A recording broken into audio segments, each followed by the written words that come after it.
way. My RNG with this cat. All right, thank you for stopping by. Take over. And then make sure skip over to Palico, and then you skip over to Palico just because you have it number 2, and just remind everyone of that. It's probably 3 hours and 31 minutes. I'll be right back. So go ahead and start your synopsis, and then by the time I get back, you will probably be near your number 1 pick, and then I will highlight it on my end. Okay. All right. I appreciate you, brother. And then Rebel. Yeah. Make sure if you have any questions, concerns, worries, or if you want to add a cat at the on the back end, you add it. Okay. Okay. All right. I'll be right back. All right, so starting with honorable mentions, you have the Stardew Valley cat, which is a dishonorable mention for its tendency to get in the way of many things, such as items you need to get or locations you need to go. Cheshire Cat as an honorable mention. This cat was sought last minute. I was reminded of this cat. I did not remember this cat. I completely forgot about this cat, so it is an honorable mention. Number 5 is Sylvester from Looney Tunes. He's always going after the Tweety Bird. Then there's Happy from Fairy Tail. He plays a supporting role in this show. Number 4 is the Cat in the Hat. There's no doubt about that. For the fact that he's a really entertaining cat, really great character. And then there's Corn from Dragon Ball. The reason why all the characters can survive through most of their battles. Number 3 is General from Cat's Eye. He's a cat that travels through many cities and through many troubling situations to save a little girl. And Dusty from Gravity Rush, cat that gives the main protagonist her powers. Number 2 has Heathcliff from the show Heathcliff, a cat that's willing to scrap with anybody in the neighborhood. And the Palicos from Monster Hunter, which are also an honorable mention.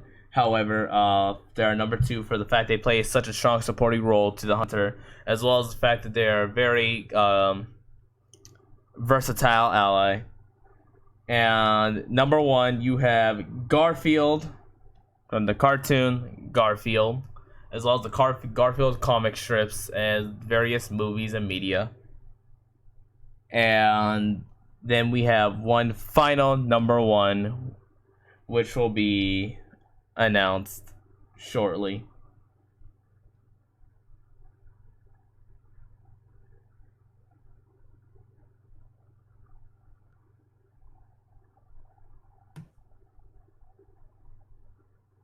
Hello? Hello?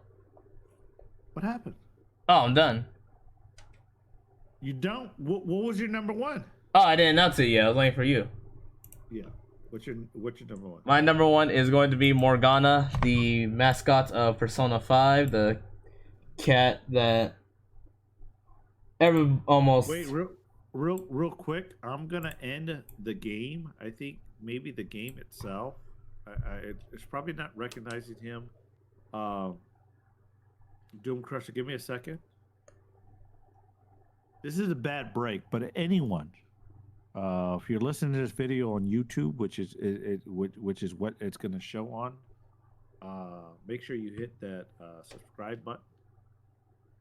And if you want to see Ranger Swamp streaming, he does stream Thursdays through Sundays at 6 p.m. Well, no, I apologize. 8 p.m. Eastern time.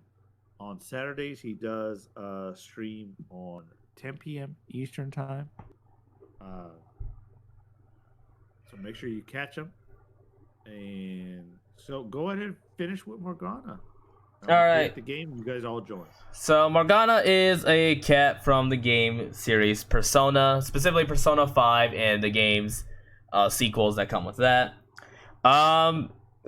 The reason I chose Morgana for number 1 is because there's a lot of things that are just so interesting about him as a cat, despite him trying to deny the fact that he's a cat.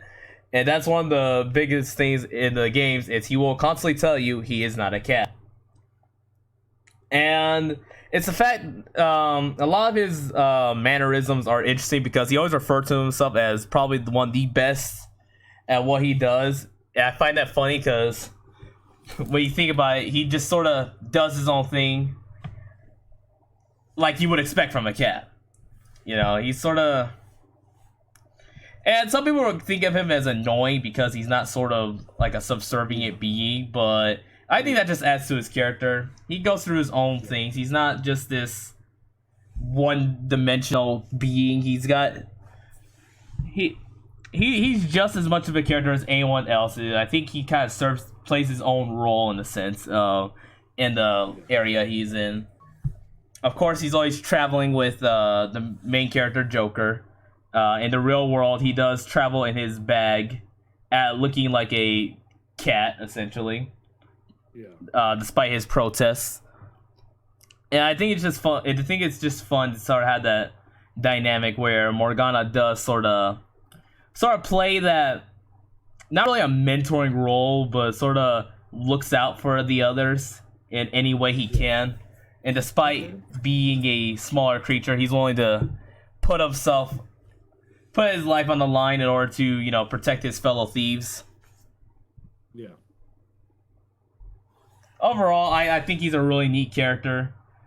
I think a lot of people find him annoying for odd reasons, considering there's a lot of characters that sort of have those issues. Yeah. And he's also a tuxedo cat, so it's a third tuxedo cat. Oh yeah. In the series, so a black and white cat. I don't know too much about him because I haven't played any of the Persona games, but no, that's a good choice. I know Persona is one of your favorite games, so good choice. Thank you.